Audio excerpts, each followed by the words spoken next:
آج سے 100 سال بعد مثال کے طور پر 2123 میں ہم سب اپنے رشتہ داروں اور دوستوں کے ساتھ زیر زمین ہوں گے۔ ہمارے گھروں میں اجنبی رہیں گے، ہماری جائیدادیں اجنبیوں کی ملکیت ہوگی، وہ ہمیں یاد بھی نہیں کریں گے۔ ہم میں سے کتنے اپنے دادا کے والد کے بارے میں سوچتے ہیں؟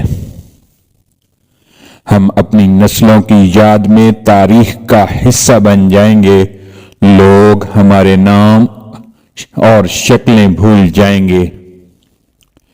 اس وقت ہمیں احساس ہوگا کہ سب کچھ حاصل کرنے کا خواب کتنا جہالت اور ناقص تھا۔